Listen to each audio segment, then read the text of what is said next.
resplandece a mi alrededor, al volar.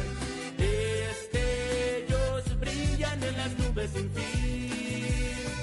Con libertad puedes cruzar hoy el cielo azul, la verdad. Huye a un golpe de pronto en ti, como si un volcán hiciera una erupción. Derrite un gran glaciar, podrás ver de cerca un gran dragón. ¿Qué pasa, gente? Bienvenido a Lucha Talk. I'm your host, Dylan Fox.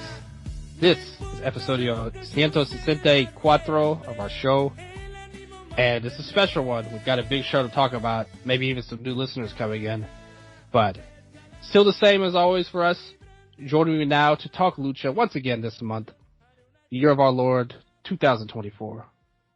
To my virtual right. The man, the myth, and the producer, Microman Fever. Back at it again. Hey, what's up? Good to be back covering everything going on in Lucha, so should be fun. And we are going to talk about the CMLL stuff going on. We got some AEW involvement. I know a lot of people are wanting to check out, want to listen to. Obviously, it happened. We watched it. If you're a member of the lower tier of CMLL's YouTube page, it'll come out a little bit later. You might not have seen it yet. You might want to check it out before you watch it. And that's what we're here for. We're going to talk about it. We're going to give our thoughts on the show. Going to have some fun. We even got a little AAA stuff to talk about after as well. So some cool stuff going on. We'll talk about the next show coming up as well. The card just got released. We stayed up a little bit late today. Hopefully everybody had a good Easter out there. Hopefully you got some good food, did some cool stuff, whenever you're listening to it. But the main topic, we're going to get right into right away. We got to talk about Dos Leyendas. This show took place just a couple of days ago, and we previewed it on the last episode. We talked about the show. There was a couple of changes where we talked about, it wasn't a change, but they announced Tony Salazar would be the one that is honored on the show. They always do the two Legends inductions with him and Salvador Luteroth. And there was an injury in the main event. Before the show, they replaced Wheeler Yuta with Matt Sydal. My heart goes out to Yuta. I know this would have been a big deal for him. I hope one day he finds his way back in. And they already kind of set things up beforehand, or not beforehand, but after the main event to where they're going. I don't think anyone would say you are AEW's favorite son. It's your favorite company or anything like that. But we talked about it last month. We were pretty hyped for the main event of this show because they're all great wrestlers, pretty much. When you set that in, you looked at this card up and down. What were you feeling? Were your hype levels still pretty high for this? Did the injury change anything, getting Matt Sydal in? Obviously, you knew that the crowd was probably going to be a big deal. And we saw the tournament. The tournament was as we predicted too, with Dorada and Rocky versus Atlantis and Silverano. It was kind of obvious, to be honest. It wasn't that big of a deal that we got it right. Or were you just thinking, man, I can't believe the minis got the mask match on this show? Well, yeah, I was disappointed about the minis getting the mask match. I thought they'd go with some kind of a bigger deal for that mask match spot. Yeah, they loaded up the card with title matches. This was the format that they're going to use for the bigger shows in CMLL. Yeah, for big shows, talent usually goes all out and gives their best. So I knew this is going to be a special show, special event. Was it, something that I would have put together? No. I think the variety of talent they used wasn't really like my favorites, but I was fine with definitely. that. Yeah. I had kind of like a higher expectation, for the mask match. The minis just never really did it for me. Especially these four that they used in here. Yeah, like in general, like the minis division, that thing should be bombed. Yeah. Yeah, I mean it's seen better days to say the least. Yeah. But and the way the match worked was so confusing too. Like it wasn't really that great. Like the rule set of it, they could have been a lot better with the forward. And they did this on the show where they were expecting like an influx from foreigners getting the show. So I'm sure that didn't help. But, well, and that was one of the things I noted for me is that there was like way more talk about this show than pretty much any other CMLL show that I can remember outside of maybe, the peak of when the shows were free on YouTube, like when they would show the anniversarios and stuff. And that was still, that excitement was really more in a bubble. This had a lot of different people that probably wouldn't otherwise check out CMLL watching this show. And I think that really came to pass. Because I think we were both a little skeptical that this would be that kind of transcendent show for the American fans or the English speaking fans normally. But I think it really delivered on, at least in terms of buzz online.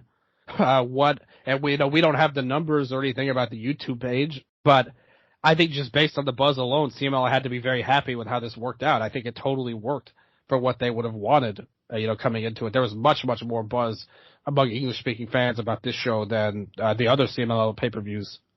Yeah, I think it's a fact that majority of the AEW audience is, online mainly. Yeah. And that's how they get their information and, like to talk about their company. So. Yeah. And there were people that I never dreamed would have watched a Lucha show, or at least a CMLL show like this. We've seen it before, even in certain Japanese wrestling companies, but especially in CMLL. With AAA, they've tried to fight this a little bit. And it's not something I really even agree with or understand, to be honest, because I don't think it's as big of a deal as a lot of other fans do. But I think it's been proven time and time again. English commentary is like a big deal to a lot of people in America when it comes to their wrestling. A lot of people will not even give it a chance. But because they knew these guys were in the main event, they overcame that barrier and was able to watch it. I think that this show would have done, let's say AEW did a deal where they got English commentary for this on their own feed. I think this would have been a major show, a huge thing. And as it was still big by CMLL standards in the English-speaking community, but not that big in terms of AEW. It won't compare to the Sting retirement show or anything like that. I think they would have gotten a huge markup if they would have had an English-speaking version of this. But still, it's still a huge success for CMLL's side, for sure. And that's impressive because I think there's a lot of people, as I said, they've said in the past, they're not into it because of the lack of English commentary, but because of the show I saw them watching it. So I do think it was a success on that end. Yeah, and it is also a benefit that CMLL get these guys, after AEW does a big show and they're kind of in between big shows and there's not a whole lot going on. So that helped.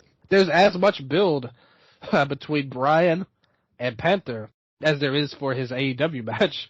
Almost, it feels like, with Ospreay coming up next month. Which is, it's interesting dichotomy for Bryan specifically, in that Ospreay is a dream match for a lot of fans, like the English-speaking fans. But this match with Panther is a dream match for him.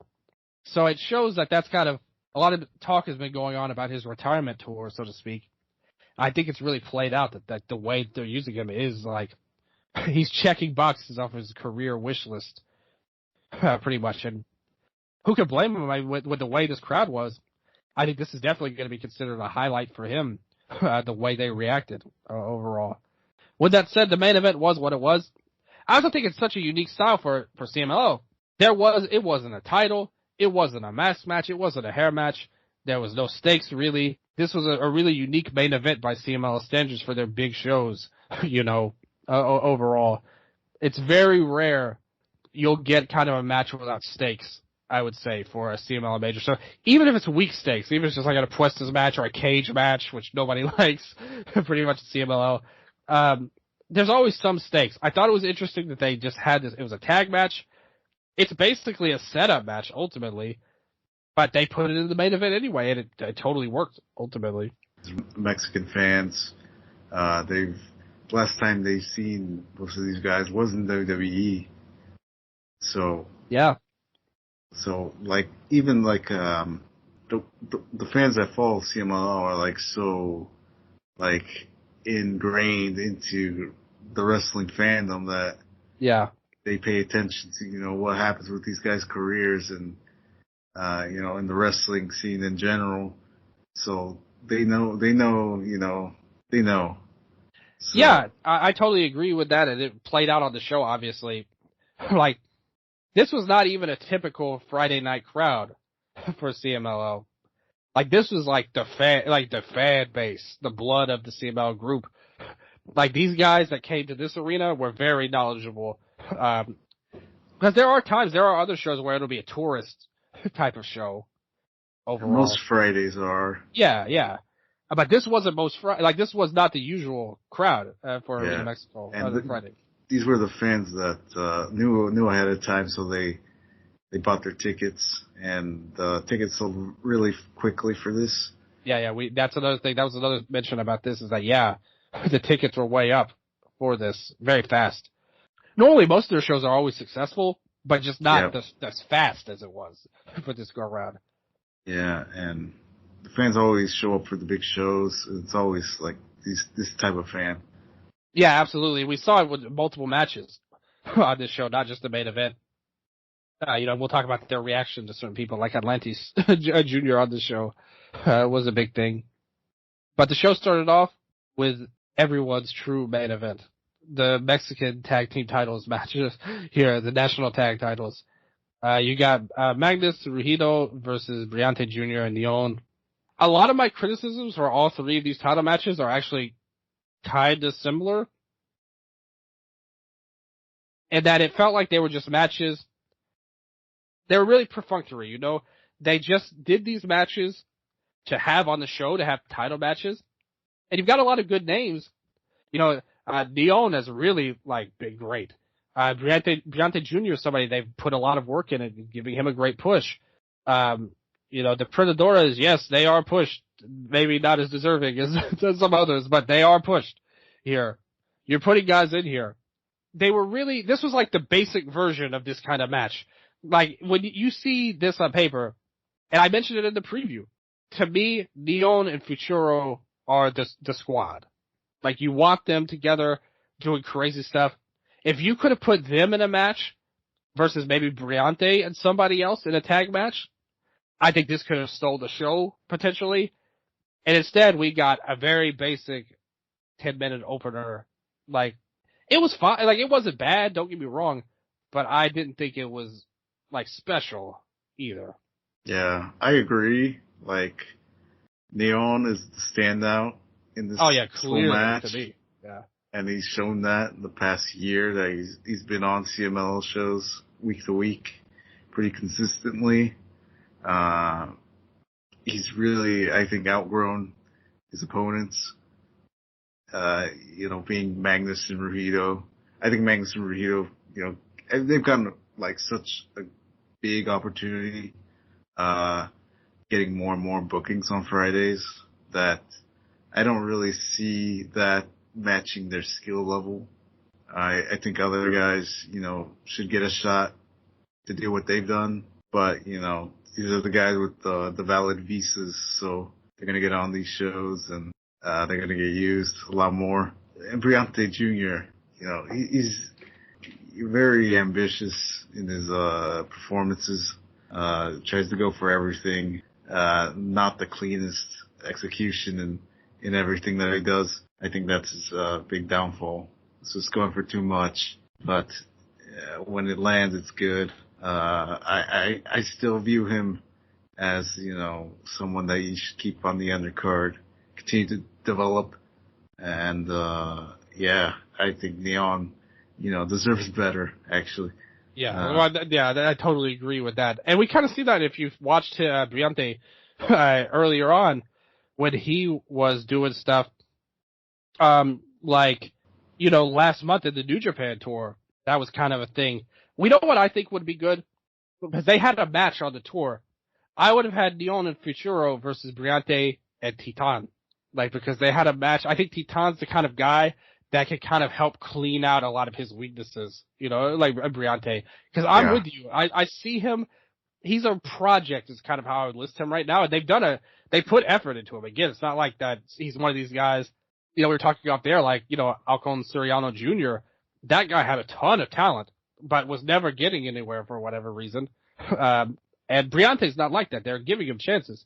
It's just, I think if you put him with a guy like that, can clean up a lot of his rougher edges, Briante Jr. can really grow into, a big time player, of the technical side. But yeah, if you compare him to Neon, I thought like Neon's way ahead of him right now, I would say. But the match wasn't bad. Even like Magnus isn't bad. He had that match. He was on the pay-per-view for AEW, Revolution. He was in that 7-man match or whatever.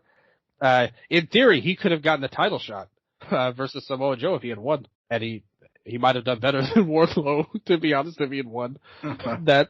But yeah, I'm not feeling this champion team, but I would rather Neon team with Futuro than Briante. It was fine. Remember what it was. Next match, kind of similar. Like when I look at this title, again, these are the national titles. We know it's not a big deal if you got any sense, even by the title scale, which already that doesn't make any difference, but especially the national titles. I'm not saying that it's the be all end all, but this was like a match with a guy who's getting a lot of chances. He's doing stuff. He's the champion. And then you have a guy who's like a superstar, like level guy you have here. Even in this match, compared to the opener, which I thought was like basic, Zandokan tried so hard to make this match good that I think he succeeded in the end, pretty much. Like, not only was he great as a Rudo, he was going crazy, bumping around. You had that incredible bump off the apron, off the monkey flip. That was crazy. It's like Zandokan refused to have a lame undercard match. And even with Esfinge, who, like I said, imagine going back to the start of this show and somebody was like, Esfinge will be on national TV in America. We would have all been like, what the? Like, what are you talking about? And it happened. Like, it defied all odds, divine intervention. Miracles happen in this world, and he is one of the ones that benefited. Jiggled his way to the top. That's a big part of it as well. And all of the gringos thought he was an armadillo instead of like the Egyptian thing that he actually does. Oh my god. Yeah, I saw that like 5 times. Like he's an armadillo. It's like, no, he's like Sphinx. Like a Sphinx, that's Egyptian. Like that's a thing. I know. Yeah. They're like, no, no, yeah, you're good. It's just the white people are like, no. Yeah. But Zandokan, man, this guy's freaking awesome. Like, he deserves better than being in this. He should have been in one of the main matches. I thought he was awesome here. Yeah, I agree. Zandokan always puts in a great performance, I think. He has like this desire to like break through and become the star, regardless of, what match he's in or if they push him or not. He's always gonna stand out in his match. And I think he's done it again here with Esfinge, who I think has improved. He started very questionably, as a performer. Cause, you'd see him like do a lot of more posing and like dances. You have like this image that he's like more of a stripper than a wrestler, like Latin lover. He's gotten better and he's a champion now. We never would have predicted that. So, and even a wilder prediction was him showing up in AEW, wrestling Jon Moxley. A wild trip from his start. It was an okay match. Like, I think these first 2 matches were just like more on the rougher side, and they're more like, not serious matches. I think. I feel like it just looked more like they were just showing off. That's the vibe that I got. Do you think that it's possible there's some kind of like device hidden under Arena Mexico and we got transported to a dimension? Like Esfinge wasn't supposed to be on TV, but somehow it triggered some kind of landscape to where he made it to AEW, and it should have been someone else. I don't know. That sounds like some kind of Lucha Underground thing going on. That's true, but I remember him, like, he was the 3rd guy in the team with Titan and Triton, and I thought, okay, Esfinge, this is a good spot for him. Like, the other 2 are great, and he's like the 3rd man on the team. I think that's fine. Like, it's not like I thought he sucked or anything, but it's just like, to me, he's kind of like a very basic technical, overall. And they've kind of done this Guanatos with him. They had that for a little while, and then now he's kind of doing this title deal. And I don't know. He was okay. I thought ZonderCon was awesome. I like this match better than the opener, actually. But mainly because I thought ZonderCon was just so great. Again, I thought this was such a perfunctory match. Like, they didn't even try to go for it. In the third match, Averno and Cavernario, this was a good match, but I think if they had really gotten a spotlight and they gave them time, this could have been a really great match. And I think instead we got a good mid-card match in what should have been something really could have been spectacular. Really, I thought this was a great match. Okay, I just thought maybe it's too short for me. Like, that's the problem. I mean, this is a 10-minute match. Yeah, maybe that's why. Yeah. But I think from the moment this started, like, this had a different feel to it. And it was just like this real sense of competition going on here. There's like, this real sense of rivalry, feeling between them. That's what I think was missing in those other two matches beforehand. That feeling, And if you watch the match, it's just, feels different. And both of these guys are like some of the most charismatic people that they have there in CMLL. Yeah, absolutely. Yeah, I was so happy. I will say this. I was so happy Averno got a big singles match. Like, this guy's so good, like, so charismatic. And if you notice, one thing I definitely think this match had over the first two especially, this to me was where the crowd really took off to that extra next level. It's not that they weren't into the first two, but in this match it was like Cavernario was like the hero and Averno was just working great. They did a great job on that, I will say that. Yes, they know how to control the crowd, and that's something the other people didn't know how to do. Averno, I think, delivered big in the key moments of the match. He looked very vulnerable, and you saw how those roles interchanged as the match went on, in a real, like, natural-looking way. It's just, just these guys that know how to do this and not make it look like they're taking turns. Both these guys, they were fighting for it. And it was like a big match that you needed to have like this light heavyweight title on the line. They made the whole match exciting. Just great work from both of these guys. And I think this is like the third or fourth great singles match from Cavernario this year. So I think he's like an early front runner for Wrestler of the Year, actually. And he's a great bounce back story. Like, he's really hitting where we all knew he would, he would get to, pretty much. Like, we've always known how great he is. I think this is the year, like, the stars have aligned and he's come together, the push has come together. The fans just love him. Putting against a guy like Averno, again, I want to see this match run back with twice the amount of time and, like, it'd be a big Apuestas match, like some kind of big, you might throw some blood in there, that type of thing.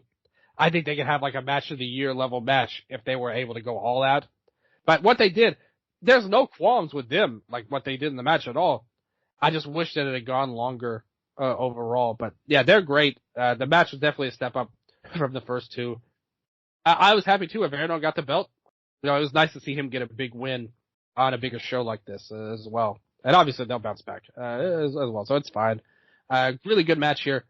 If you look at Cage match, the first match, it's not allowed to get rated because Neon doesn't have a profile. That's a very bad shame. Like, he needs to have a profile. But the light heavyweight title match has a 7.40, and the world light heavyweight title has a 7.55. So that's closer. I actually think this match was a bit better than the Esfinge and ZonderCon match. But it's close, according to the inmates. What was not close was how it was rated for the mask match with the minis. 4.92. By far the lowest amount of ratings here. And also, just as a voter, or as on the inmates, you can tell the number of votes. So I always tell people this on my Japanese show. Don't just look at the number, but look at the number of votes and how that weighs out. The main event, 121 votes. That's more than like almost any CMLL match, pretty much. And a lot of these matches had 50 plus votes, which is very good. This one only had 37, but this was a really not interesting match at all to me. And I didn't like how this came across either. I was a little confused by how they were doing it. And it was basically like, it turned into kind of an elimination type of match. At the end, Pequeño Olímpico lost his mask here to Analito, and he revealed his true name, Andres Munoz Andrade. No relation to Andrade from WWE, I don't think. I thought this match was really boring. Like I said, not very interesting at all. I don't think anybody looked good, actually. No. And yeah, like there was no real good parts to this match, actually. Like, now that I think about it, even though it's rated low, I think if you watch the match, it's kind of overrated. like even 5 out of 10 is kind of too high. Man, I think this was a waste of a spot, but the minis, one of them was willing to unmask, so they got chosen. How about him being 58? He looked good for 58, but true. As a wrestler, no, I'm not. I'm not having him, and I'm not having the match in general. Like, it was a stinker, and personally, I never want to see the minis again. Just none of them. Just fire them. Where would they go, though? They can hop over to Elite. I don't know if anybody wanted this match either. Nobody stood out. Like, ideally, you would have wanted somebody to gain something from the win, but I don't think any of them did, unfortunately. I mean, the result was really apparent when this was announced. Are you kidding me? The drama in this match was so high at the end. What do you think, that's something I'd like to see. If you're not a regular CMLL viewer, what did you think about this match overall? Because if you're like a non-usual viewer, you don't really have a base. Like these guys are just luchadors, right? If you don't know any of them, you don't know the difference between Zandakan and these guys. Well, I mean, you know them now. You know the difference now after watching them. But I would love to know what people thought, like international viewers, if they liked it better. I'd like to guess that they thought it was bad. Yeah, it was terrible. And totally what is this? This guy gets pinned, but he's still in the match, and then the other guy, it didn't make any sense at all. He pins that guy, but he gets eliminated. Somebody out here on Cage Match, he wrote, he was like, you could definitely tell that none of the people watched Dos Leyendas from last year on here, and he was saying the match was underrated. I watched it last year. I don't know how this makes this one better, overall. Yeah. But yeah, it was definitely a masked match. Somebody unmasked. It was probably one of the lowest ranked people on the entire roster to do it. It means everything in Lucha at the end of the day. This is when they did the ceremony, right? Like the Salazar thing. Was that after the women's match? Yeah. It was around here. Yeah. I think it was around here where they had Salazar out. I mean, he's deserving. I don't really have any thoughts on the ceremony, but I mean, he deserved it. No, he's just, been there so long, and pretty much all his life he's always worked for CMLL, and he's already got his family working there too. Yeah, behind the scenes, I mean, he totally is legit. This is another one I was thinking about, if you're an international viewer, I was like, what were you thinking during this time? That's another thing. Did you watch the whole segment? I mean, it was nice. There's nothing wrong with it, overall. They do this pretty much every year. For Dos Leyendas, they always honor a guy. It's pretty cool, honestly. So yeah, no qualms about that at all. And it was a worthy kind of breakup, especially because the other match kind of stunk, to be honest. So we got to the women's match. We had, Juvia, Stephanie Vaquer, and Zushis. They took on Catalina, Tessa Blanchard, and Willow Nightingale. What a team that they formed here. Yeah, I mean, I guess they're all technically foreigners, on the team. Catalina's from Chile, right? So. Yep. Stephanie's also from there, and Zushi's from Puerto Rico. This is all foreigners, practically, in this match. Yes. Except for Juvia. And of course the top Mexican luchadora as well that they could bring in. You couldn't be anyone else but her. I actually thought this match kind of overachieved from what I thought it would be. I thought it was a little better than I thought it would be. It can't compare to the top 2 matches that came after it, obviously. But when I looked at this on paper, I thought, this is okay. You've got some good workers here, obviously. but I didn't have that high expectations. But I thought they turned that into a pretty decent match overall. I thought that they tried some different stuff between them as well. They did the spot with Catalina and Tessa working together on the double fall deal, double count. Was good. I thought Willow, she's played her role very well, pretty much here. She came across well, did what she was asked of her. Again, I wouldn't say this was a great match, but I thought it was good, overall and better than what I thought it would be. But I do think that you could tell the difference between these 6 and the wrestling we would get in the main matches, or even you can't compare these 6 to Inferno and Cavanario, in terms of execution. I would agree with you that it's overachieved. And I think, I noticed that people that have never seen an Amazonas match, a women's CMLL match, they're kind of left with this positive impression on the women's division in CMLL. They're like, these women hit hard, or harder than what we see, anywhere else. And the matches, they look rougher. And, that can be very true at times. There's been some very rough women's matches in the past in CMLL. And I think that kind of sticks with the people that have never seen it before. So I do think that they made a positive impression. And I think that, Willow fit in with, the style that they do. And, I think it's still the women in CMLL, they trying to come off a down period, and they're trying to, rebuild that, in CMLL and bringing in outside people and trying to get the younger women to come through.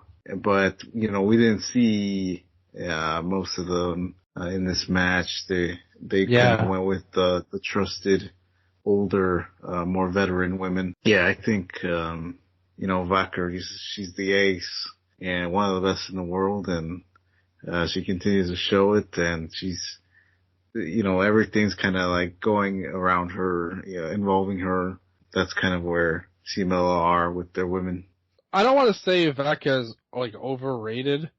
It's more so that she's not the only good women's wrestler in CMLL. I don't think the gap between her and Haruchita and Andromeda is that. It's not it's way, she's on this other planet to the other ones. I do. I think that. You think she's way better than Zuxis, Andromeda, and these others? That's interesting. Overall. I mean, she's got the experience outside of the country, overall. But we've seen the other women, here's kind of how I would, size up the women's division. Most of the weekly 6-woman tags, it's really not that special, actually. No matter who's in there. But if they get put in a huge, singles match, they could deliver really big, actually. We've seen that multiple times. When it comes to, again, multiple people on the roster, I don't know, overall. To me, Haruchita and Reina Isis was better than any Vaca match that in CMLL that there's ever been. And I think a lot of that was Haruchita more than Isis. Sorry to say, overall. I don't know. I think if they it's all going to come to exposure internationally, ultimately. I think ultimately, because Stephanie's gotten that rub, and again, she's great. It's not anything against her at all. I love her wrestling. She's great. Everything about her is awesome. Great look, blah, blah, blah. But I think if they gave some of the others the same spotlight, I think they could deliver on a similar level too. But I think they've tried that with Haruchita before, but it didn't pan out for some reason. They had a match at the end of last year that was pretty good, Stephanie and Haruchita. They had a match. It was the last show of the year, actually. They had a match on there. It was really good, too. If you want to watch for the women's title. That's kind of my take. If you're somebody who doesn't watch CMLL, the 6-woman tag, I don't think anybody actually stands out that much. Andromeda does because she's more flashy, I would say. But the singles matches almost always deliver if you put them in a big spot. I would say.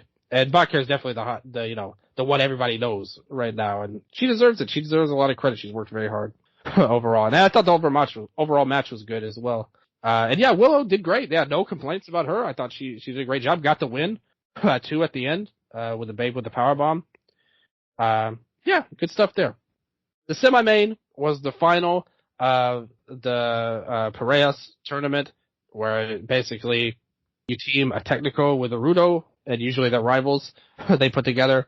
We kind of previewed this in the last episode if you guys listened.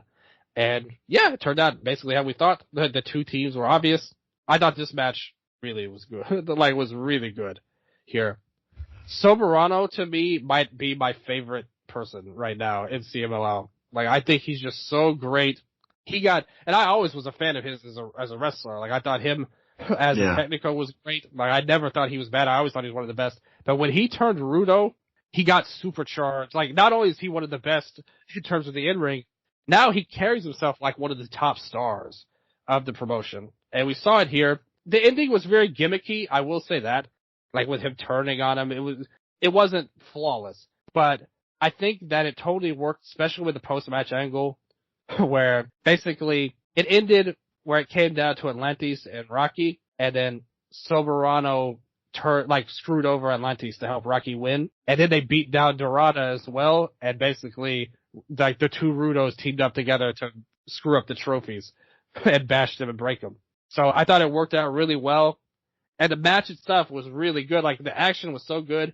Dorada, he's another one of these guys where, if he can reach his potential, if he could clean up his rougher edges, kind of like you were talking about with Briante Jr. earlier, and I think him even more so. I think he's even more spectacular, actually. If he could be perfect one day, be a flawless version of himself, he's going to be one of the top wrestlers in the whole world, pretty much, the most popular people. Everyone's going to want him. He's got so much good stuff here. Not everything in the match was perfect, but you could tell as they went through it, overall, I thought here.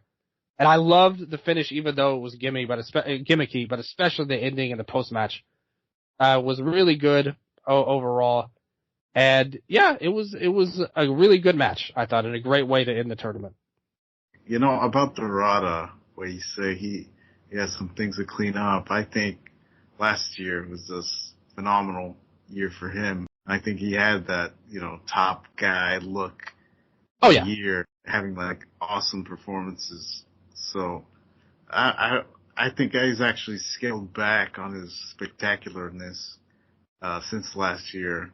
I disagree with you there, where he has to find his way back up, I think, to what he used to be when he was still, fighting for a tough spot. What would you say was his best match? Because he got a lot of singles matches last year, and even so far this year, he's been they've continually put him in big matches. What would you say his best match? Either the Templario match at the start of the year, or last year my favorite was the Titan match that he had. I thought that was a really spectacular match. And again, those are both guys that I thought brought the best out of him as well, actually, here. Because I thought here, even in this match, it was great and all, but I did sense some sloppiness here and there, to be honest. Yeah, the Titan match had to be the best one that I've seen from him. Yeah, I agree. But this match here, I never felt like either of these teams were really, going for the win until the final 5 minutes. Yeah. Because, there was, a lot of, story play until then. And for me, it just felt like a bunch of the spectacular spots until we got, to the final 5 minutes. So they let you know what was going to happen beforehand on the Informa on Wednesday with between Soberano and Rocky. And after they formed their trios with the Templario, you kind of knew that was coming in. But something nobody really expected was how much the crowd hated on Atlantis Jr. Yeah. I did expect some booing, but not this level of hating. This was. Yeah. I thought it was hilarious to see them just boo everything that he did and not want him to get anything in. So. That's another trope of this kind of crowd for the big shows. Right. Yeah. Basically anybody they think is given stuff, not earned, they're going to turn on them fast. Even if they're talented, which I actually thought his wrestling was great in this match. As the glue guy, kind of. The finish where he eliminated Dorada off the shooting star press was so well done. I thought on his part. Yeah, but he was like trying to prove to the fans, like through his actions.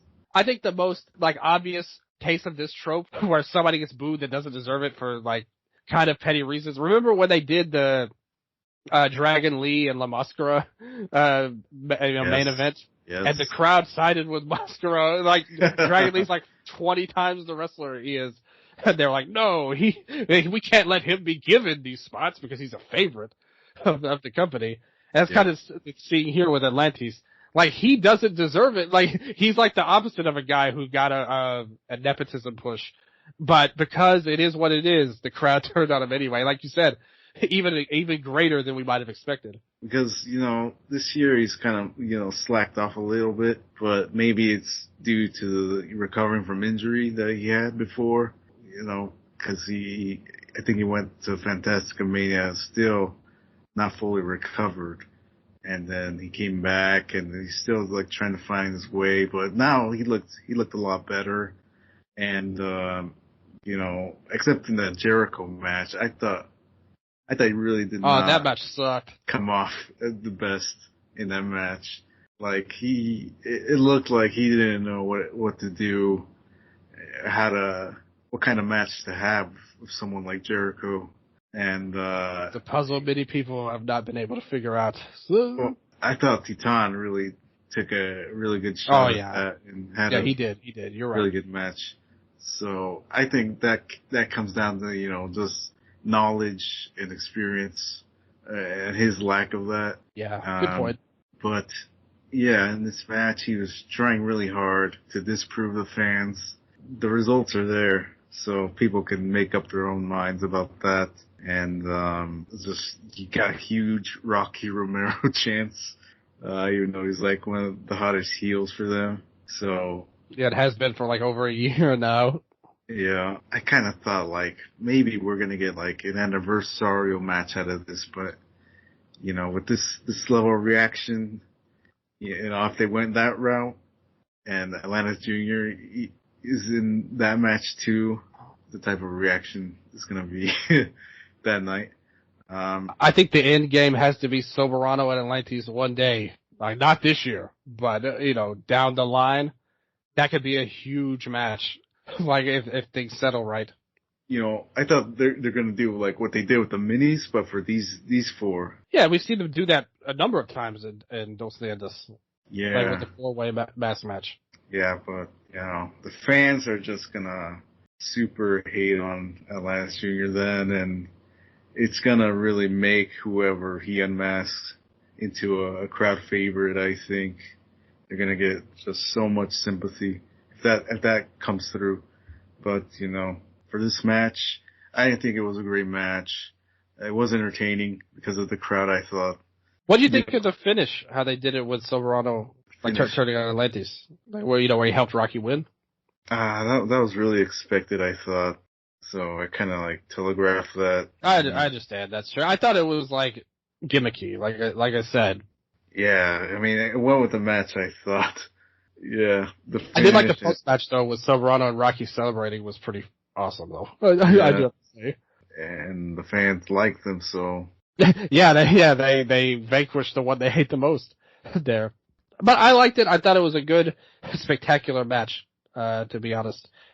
They did a lot of good things, but I can understand why you said, like I said, there was some sloppiness, to be honest. And definitely not compared. To me, this match had an 8.41 rating, and the main event had an 8.96 rating. To me, I thought the main event was like easily the best match on the show, like the one that'll be the most memorable, overall. And the crowd alone, that was like one of the big parts of this match, I think. Now, like this whole show. Almost every comment I saw from people that watched the show was like, this is the most insane crowd that I've ever seen in my life. And I was like, it was a great crowd, don't get me wrong. But again, kind of like what I was saying about Vodka before, it's nothing against this crowd. It's that we've seen crazy reactions before. Like, it's not like this was an unexplainable thing overall. Arena Mexico, when they get to something big, they've delivered huge many times before. So don't think it's like, the AEW guys came in and they caused this insane reaction. And nothing against them. Arena Mexico does deserve credit as a crowd, like one of the hotbeds. when you give them something that they want to react to, like this here, pretty much. So with that said, the thing, because I've saw a lot of people say this is like a match of the year level match, No. and I I'm don't sorry, agree with. no. Yeah, I don't agree with that. And I'll tell you one thing that really hurt it for me. It was still a great match. Don't get me wrong. I loved it for what it was.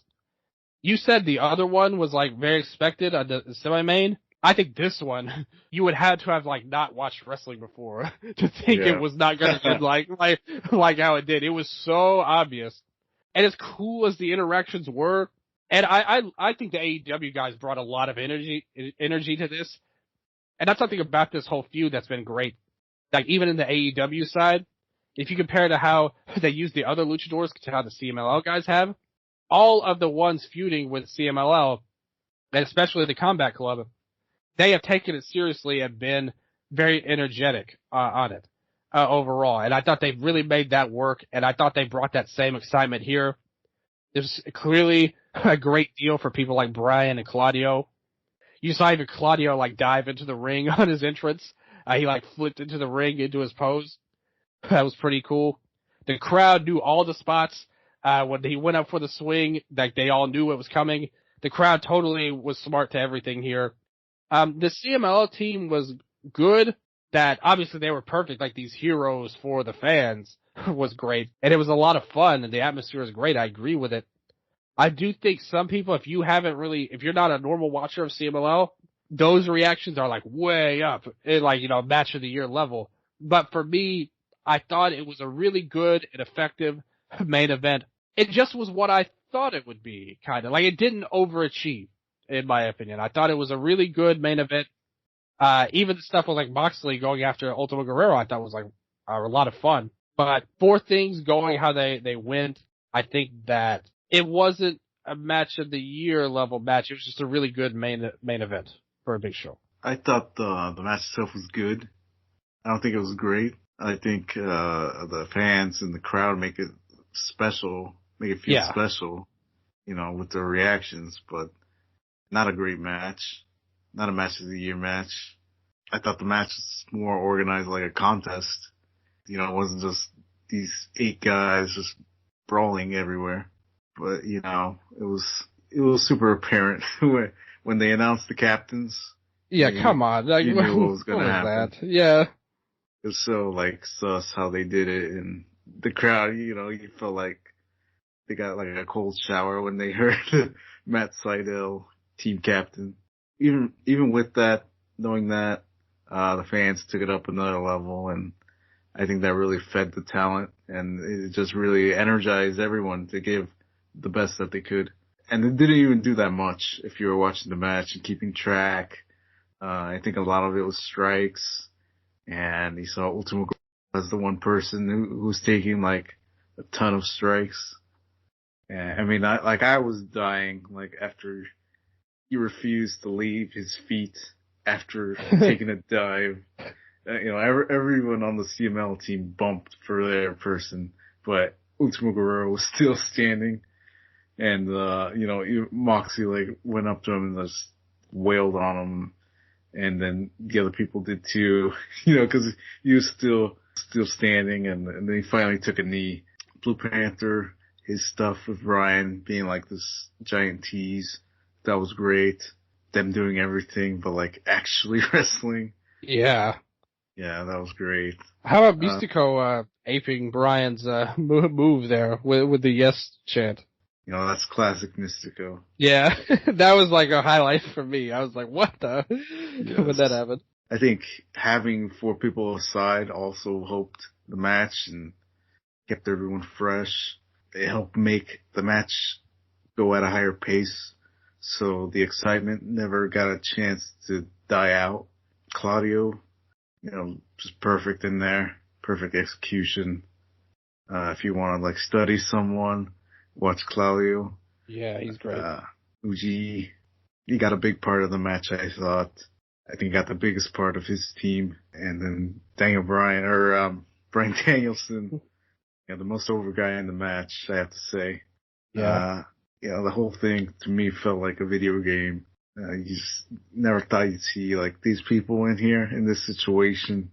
but he did it, that was a special moment. And I think the fans, turned up for this special moment. And you have to thank, CMLL finally opening themselves up to something like this and changing their ideology around.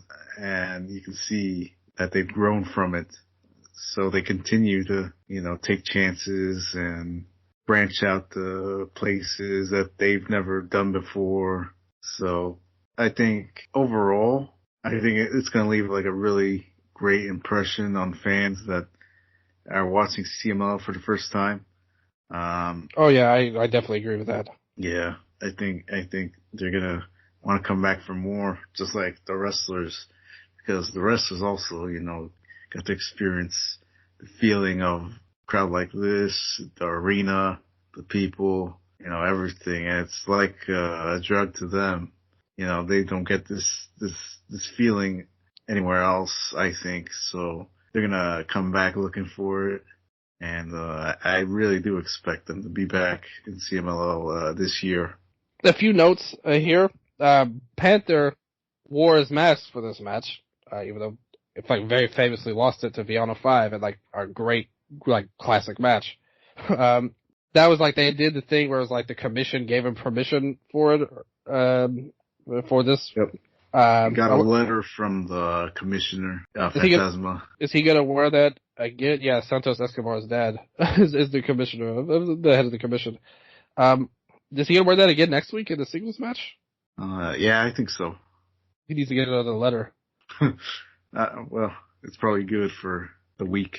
They had the AEW referee in this match as well, which in vintage AEW fashion, that meant that things were breaking down a lot. There was no respect for the rules here in this Atomicos match, but it was fine. It wasn't that big of a deal overall. But I do agree. I think I like the match a little bit better than you, but the reaction was way big, and I think to a lot of people, again, they aren't used to this level of crowd heat, in the American style of wrestling. So when they saw, you just kind of get swept away in it, And I think that kind of happened here. I think we all probably had that at one point where there was a match that, wasn't technically great, but the atmosphere of it all just turned it into something special. I think this would count as that. I would compare it to the Sting match, his retirement match. Oh yeah.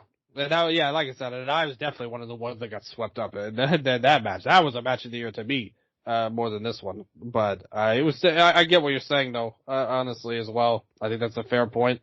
Really, I thought it was a really strong show. Honestly, even the early going, I thought all of the title matches were either just the base version of what you were gonna get, yeah, or a Verno and Cavernario, which I really wish had gotten more time because they were really ascending to a greater level. But everything on the show was outside of the 4-way minis match.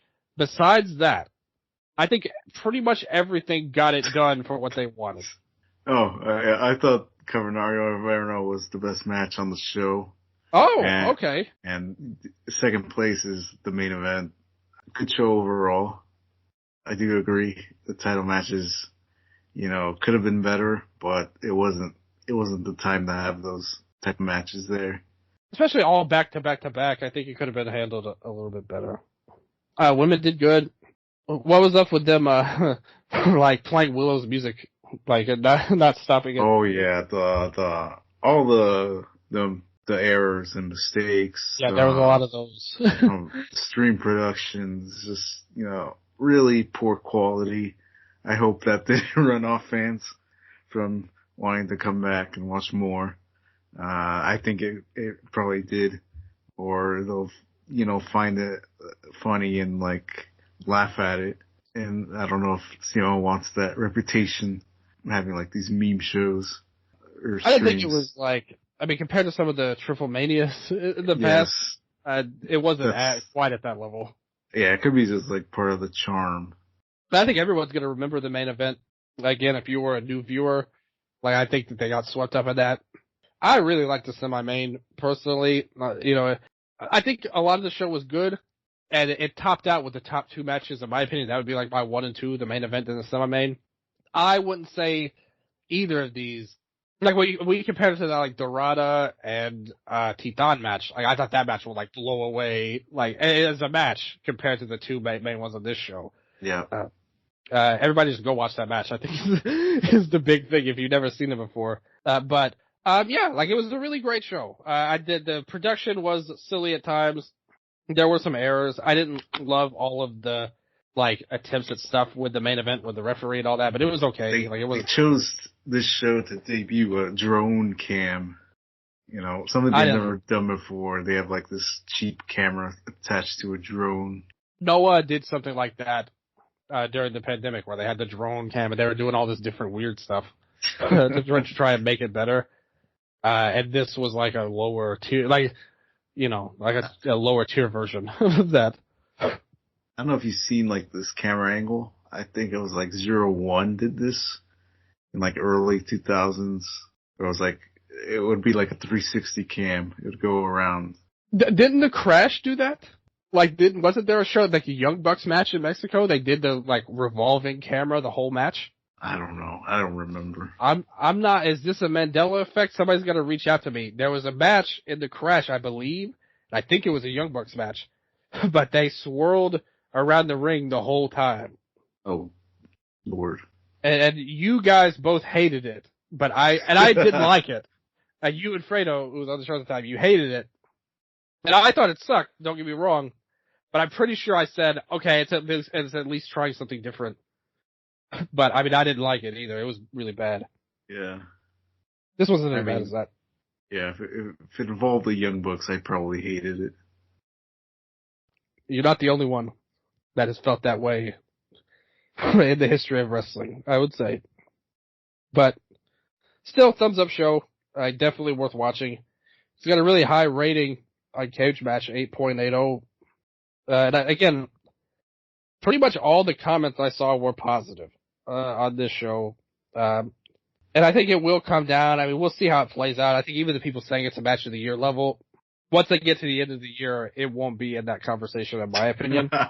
But it is a match that's memorable for the atmosphere, at least. And I think that's all you want out of the main event, ultimately. So, with that said, like I said, they already kind of announced it. Like, you know, Bryan came in and challenged Panther to a match. And they're doing it, like, this week, in fact, on here. So let's run down this wonderful card that CML has gifted its fan base here. You know, first of all, they start with a lightning match. Like a Match Olympico. If you ever see Match Olympico, it's like a lightning match, like one fall, fast paced type of deal. 10-minute time limit. What'd you think about the main event being a one fall instead of at best 2 out of 3? The Combat Club you get hit was kind of what I took of that. Yeah, that was just super apparent there. I'm really like indifferent, but I have a preference towards having one fall matches. I think 3 falls it just makes everyone like lazy about how they lay out their matches. Not enough people like put that much attention to detail when they want to build up that third fall. Well, you know, back when we were doing these shows weekly, it was like insufferably bad because like every match was like the same dynamic, a very quick second fall, like leading into the third fall. It was like the same thing. Like, just do one fall if you're just going to build to the third one so fast. Yeah. But yeah, you get Rayo Metálico and Dragón de Fuego here, like 2 youngsters. You've got Fuego, Aldaz, and Hombre Bala Jr. versus Vegas, Crixus, and Okamura. You get Okamura here. He's teaming with Satoshi Kojima and MLW. So he's taking a break from his American appointments here to be here in Arena Mexico. Again, Vegas and Crixus are kind of young. Aldaz as well. Hombre Bala and Fuego have been around forever. So it'll be a normal, like this is a very normal, you know, trios match that you'll have here, very normal. And then they have the Universal Tournament. It's like all the champions are in a tournament. And if you're definitely new to Lucha, it's very important to point out that the title belts is not like it is in America or Japan at all. like not even remotely close. So they're not that important. That's like the longest story short that you can make. They do this Universal Tournament. They do it every year. It's fine overall. And they're having this the block 1 part of it. was the national champions. You've got Apocalypsis, Cholo, Disturbio, Rugido, Magnus, Futuro, Bahia Blanca, Guerrero Maya Jr., Esfinge, and Star Black. This is like not a great block to say the least. Futuro is probably going to do some crazy stuff. Guerrero Maya is somebody I've always respected and liked as a wrestler. He's one of these guys, like for CMLL, there is a long list of guys who at one point felt like they could, showed all this potential. You thought they could be one of the greatest, like one of the top wrestlers. Yes. And then they were in the third match for like 8 years straight and never moved up. And that is Guerrero Maya Jr. Like, if you go back to him 10 years ago, he was like a great worker. Like, they had the team with him and Delta. Like, they had a ton of great matches. They had teamed up with Atlantis even, got some star power. And then it's like it never went anywhere, pretty much. And now he's just like, he's still a talented guy. He's not somebody anybody gets excited about, I would say, these days. And the rest of them, it's like, pass on all of them. To various degrees. Do you have a favorite out of all these? Probably a Finhay, to be honest, unfortunately. It's not going to be a Cholo. I'll tell you that right now. Yeah, not Cholo.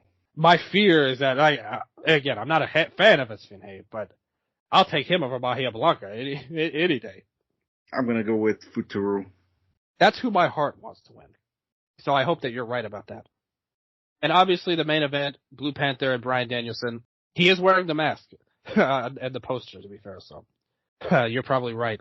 Do you think that this will lead to anything more after this match here? Yes, I have a feeling they need to do the hair versus hair match. What little's left of Blue Panther's hair? Yeah. I feel like they've done everything to get to that point in a short amount of time, and it just feels like that's what's coming. What if they gave him a wig, Blue Panther? Like, he could still, grow out some hair. You think so? Yeah, we'll just do it the same way Dr. Wagner Jr. did. But Blue Panther doesn't have Dr. Wagner Jr.'s old man swag.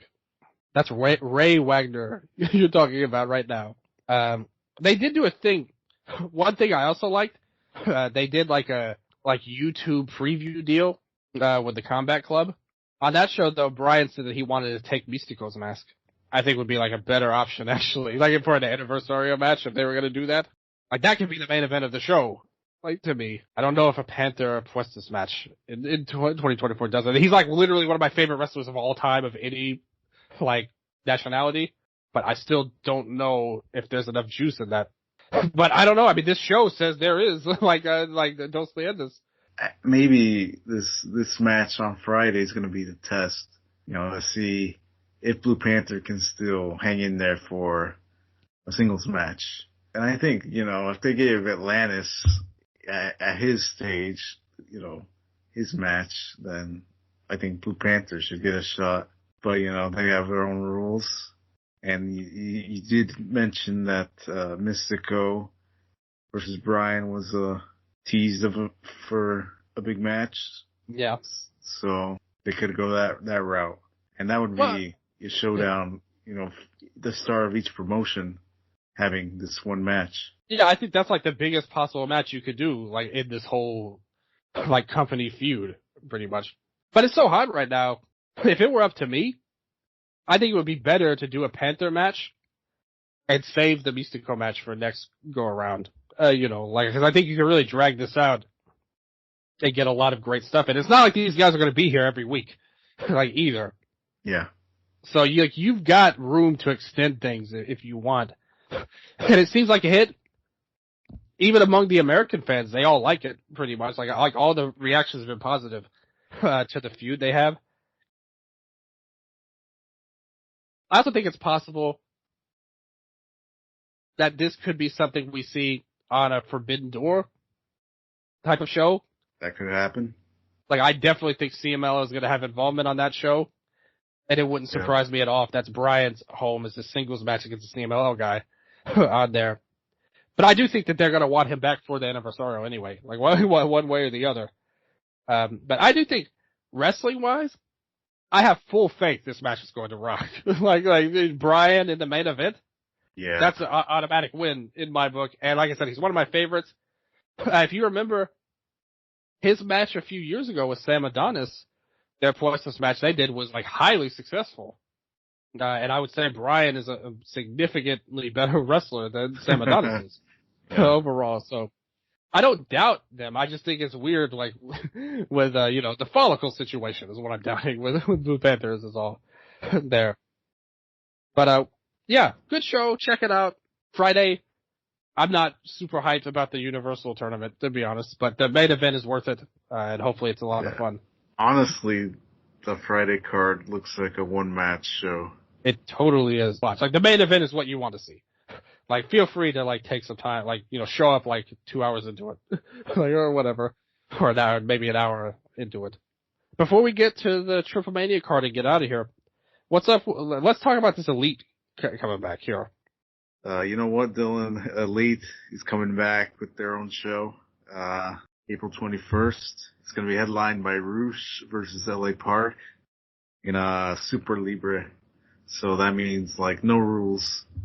It's the one famous match that they had, a rematch of that one match they had in 2016, I think. That's really where this whole rivalry kicked off. And they've been like having these matches ever since. It's the one match that LA Park and Rush keep teasing. LA Park is the only rival that Rush sees fit, to put his hair against. So it could be them trying to kickstart this match and hopefully deliver on a bigger show, Mask and Hair. There's lots of rumors there that they're gonna try to do something in the Azteca Stadium. So that match would have to happen there if they're thinking about it. But, money wise, I'm not sure. Also on the show is going to be Commander, another AEW guy, versus Realistico and Metallic. So that's going to be supporting Rush and LA Park, as well as Sanson Forastero teaming up against DMT Azul and Black Beast. And Black Beast is Black Taurus. His new name. We still don't have his new mask, his new look yet. So we'll probably get it there. Also, the undercard is gonna have some ex-AAA guys. You're gonna see Ray Ors teaming with Extreme Tiger and Gilsela Mundo, who's Drago. They're gonna take on the Poder del Norte. So that's gonna be a good match. And Aris, Latigo, and Toxin are also on the show. Yay! Teaming against Argenis and his brothers or cousins. They're gonna have looks to be a pretty good show, but you get the vibe that, they're all friends and, they're just guys that nobody else wanted or were sick of dealing with, and they're all on this show. AAA won't have them, CMLL won't have them, so this promoter, he's putting up the money, and they're having this show, and it's gonna take place at this, entertainment center, where I think there's like a casino or like a movie theater. It's really close to important, landmarks, like the National Museum, so they should get like a really good crowd, for this show. Last time I checked, the front row was sold out, or, there was no tickets there. And the section, in front, if you were to film the show, this would be the section in front of the camera. They were all gone. So I think most likely, they took all those tickets and set them aside. Maybe even gave some of the scalpers.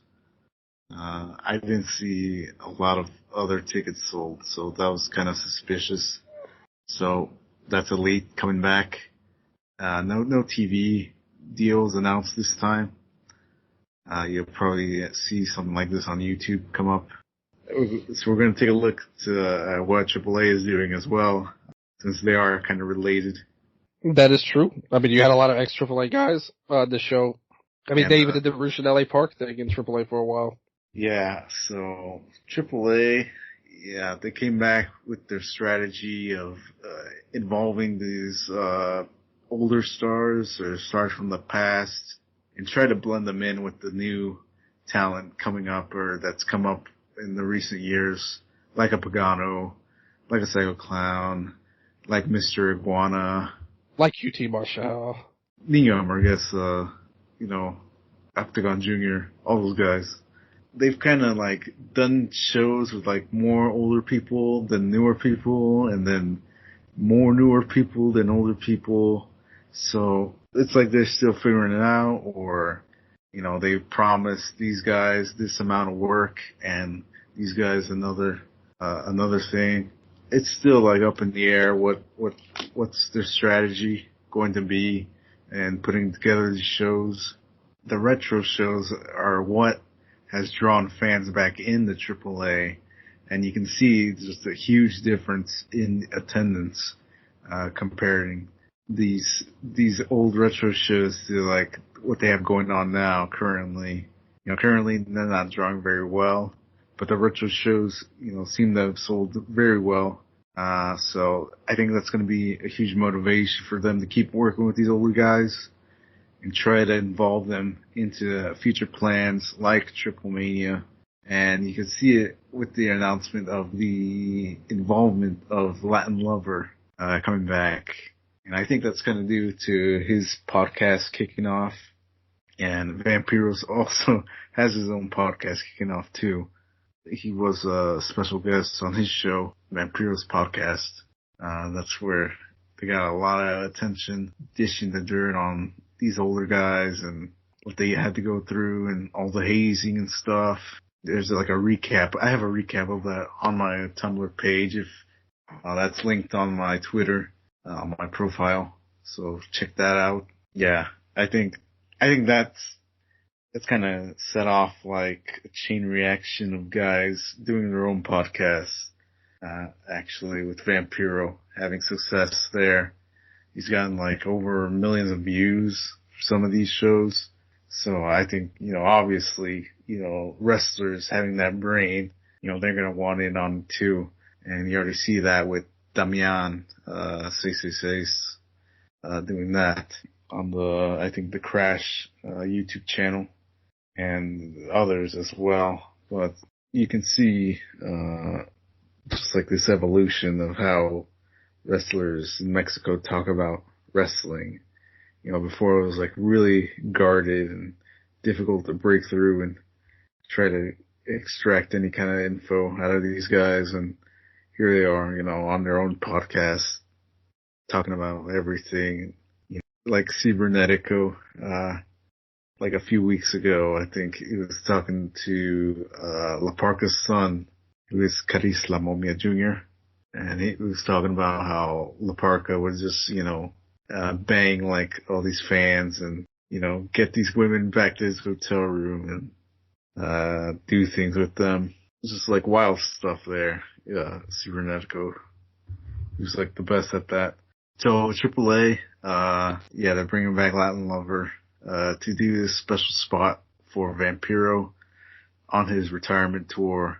And I think that retirement tour is really kind of like a result from the podcast going so well for him. Vampiro's going to get his retirement tour. It's the one like kind of special attraction they got going on for AAA to end on TripleMania, because on that podcast Vampiro had with Pentagon, he set up his match for his final match actually to be in Mexico City versus Pentagon Jr. Yeah, the whole thing was weird. I wish you could like understand like them talking, because it was just like it felt so staged, even though they're gonna be like, no, it's totally real. But yeah, it's just weird how they did that. This whole company's weird. Look at all the stuff they're doing right now. You mentioned the Latin Lover. They're bringing back Dr. Wilder Jr. is going to be on the show here. Alberto's in the main event. They're bringing in Nick Nemeth. they did a thing where, like, Dorian was at the Crash, like, recently. Like, Yeah. Like, they just seems like they're just trying a little bit of everything. And I do mean everything. Hoovy, like, when they were trying to get him back and he was pissed, like, Hoover dude was pissed. Yeah, Hoovy on his own like podcast deal that he was just making fun of them. He was like laughing at Conan. Like they buried him for wanting the match versus Hijo del Vikingo because he won like some fan poll on Facebook. He's like, look, the fans really want to see this, and AAA just kept turning him down. He's just found it really funny that now they came back to him wanting to do a match with him, denied them. Yeah, they wanted to put him in the Copa TripleMania, right? And he was like, screw that. Yes. They were like, what was his pitch? He's like, we need stars, Hoovy. And we were thinking you and Elegido are the ones we need to turn to. And Hoovy just hung up. So let's take a look at this card here that we've set up with all of the madness that has led to it. They have the women's match. Estrajita of all people, like back in 2024. Insane here. A great reunion for her and Cibernetico here on this card. She teams with Fabi Apache, Reina Dorada, and Sexy Star. Number 2, not the original. They take on Dalis, Lady Flammer, Hiedra, and Lady Maravilla. It's a women's match. I don't know what's going to happen in it or what they'll build off of it. You got the Copa TripleMania. You got the aforementioned Elegido. You got Pimpinella Escarlata, Antifaz del Norte, Super Calo, Aerostar, Chessman, Nino Hamburguesa, Mr. Iguana, Charlie Manson, Abismo Negro, Heavy Metal. Heavy Metal still kicking in 2024, still rocking it. And some more surprises that will be announced in the future. Probably, it would be hilarious if it's just Hoovy comes out for this. Anyway, that's what I'm rooting for. Yes. You got a mystery trios match. Negro Casas leading a team. You got Dr. Wagner Jr. leading a team. You got any predictions for who these mystery folks are? I'd like to see, some more old guys show up, actually. But I don't know, who they could get. That's kind of the problem. Why couldn't, I'd like to see Solar and Negro Navarro, on this match, but, I don't think that's gonna happen. I think it's just gonna be guys from TNA or something. Why couldn't they have had Heavy Metal in this match as a partner for his brother? It'd be too easy. They gotta be more unpredictable. A good point. That's the one thing we don't want in AAA is any kind of consistency or anything like that. Sure, a AAA or a TNA guy coming in, I'm all about it. Here, it makes perfect sense. Not really. The next match, Laredo Kid, Octagon Jr., and Psycho Clown. They take on Parker Boudreaux, QT Marshall, and Sam Adonis. Why is Parker Boudreaux in AAA? They need another gringo, so Conan loves these big guys. Who is this guy? People compare him to Brock Lesnar, but what? Yeah, he just doesn't have it, man. Well, what a super team they formed, though. Yeah, with QT and Sam. I'm tired of seeing the same script, every time. But it's he gets so much praise for being a creative mind, Conan, that he just reruns everything. I hope you're ready. We mentioned this is the next generation of AAA. These 6 men in this match. This is the future. Next match, you got Macias, Pagano, and Vampiro. They take on Cibernetico, Dark Cuervo, and Dark Oz. Another returns here. Where have they been the last 9 years? Bryan Danielson has his retirement tour, or whatever you want to call it. AAA have Vampiro in his dream match tour. If this was the worst match of the year, I would not surprise me. Let's put it that way. Yeah. Then the main event, there's probably gonna be, like, honestly though, that match is probably gonna have like a ton of run-ins and goofy stuff. Smoke and mirrors, hardcore, like all that crap is gonna happen in that match.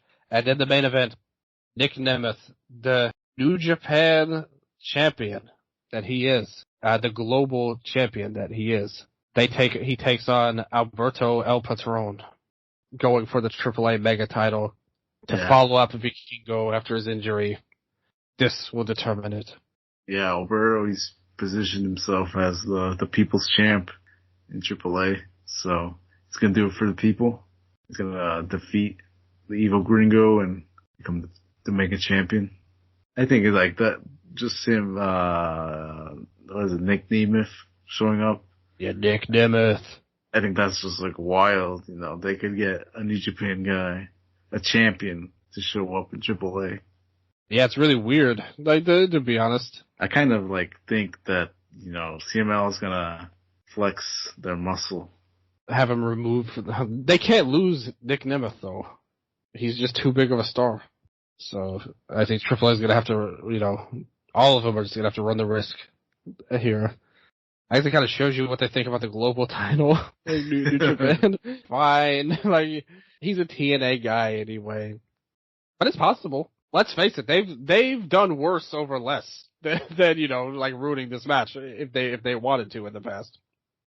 What would happen to the title though? Like the Mega title if that happened?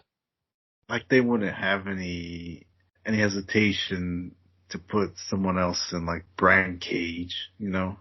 Yeah, just bring in another guy from AEW or TNA. Because Nemeth is a contracted TNA guy. The former Dolph Ziggler in this rematch from 12 years ago.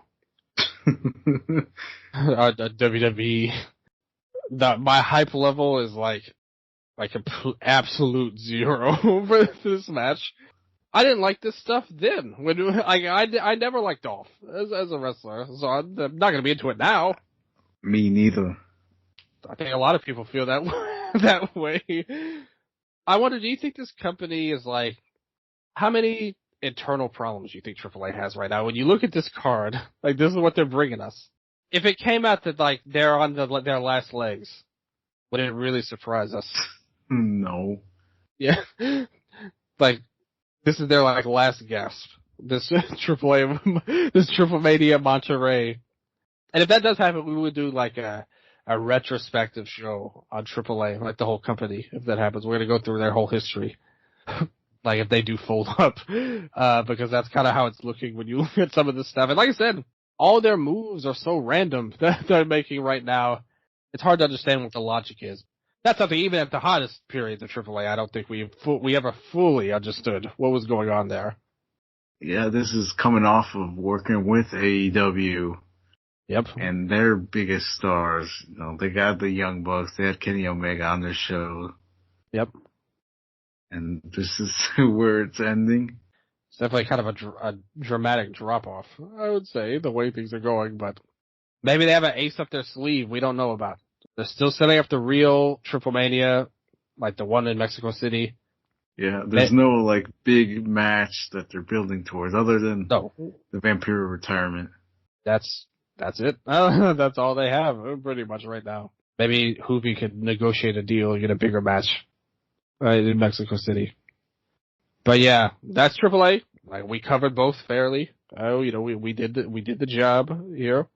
We will be back, very likely talking about the show. That's what we just reviewed. We'll see how it goes. It's if we can watch it and Michael wants to watch it. Well, because AAA is, you know, tough to find.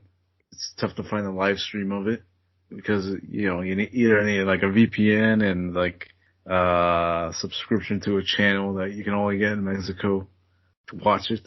You definitely have to be a technical genius to watch it, for sure. Maybe they'll announce one of the fight deals and stuff, like, you know, do English commentary for it. Right, and even if there is that, I'll just pretend you will do all these things. It's much smarter to do it that way, at the end, for sure. We'll see about that, but either way, maybe we'll talk about the Universal Tournament as it goes on as well. But we will talk. We will be back next month. It will be a hoot, hopefully. Yeah. Micro, before we get on out of here, do you got anything to say to the people out there, to our wonderful listeners who follow us along on Lucha Talk, and we very much appreciate you. Just thank you for listening, and if you like the show, you can go back, listen to past shows. There's lots of shows that are more informative, that will explain things, how things work in Lucha Libre, and the history of some of these people, like Sombra, and like, CMLL in general, if you look at the archive. Yeah, that's true. Yeah, like the very first episode was like really like an explainer, like all the way back in 2016 for Lucha Libre. If you want to listen to that, we have some special episodes too, episodes in the past if you want to check those out. It's a lot of fun. Like the show's really cool. Check out Micro on Twitter, Microman Fever. His Tumblr's on there. He's got the translations. He's holding up. He's put Tumblr on his back right now for this. So you gotta support him. You gotta help him out. Hopefully you enjoy it. Hopefully you enjoy the show. I am on Twitter at Viva_0. I have my other shows, Eastern Lariat, Wrestle Update. Things are kind of up in the air with Wrestle Update, how we're going to handle WrestleMania, but something will happen, for sure. Eastern Lariat, we just did a show, the other day. It was a lot of fun talking about New Japan and Noah and All Japan and all this crazy stuff going on in Stardom. So we covered everything. It's a lot of fun, but most importantly, check us out. Listen to us wherever you want, wherever you can. YouTube, Spotify, iTunes, all that stuff, everywhere podcasts are heard. And until next time, adios.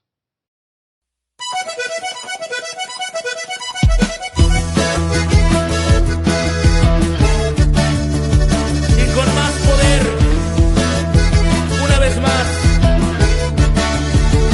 los Shinigami.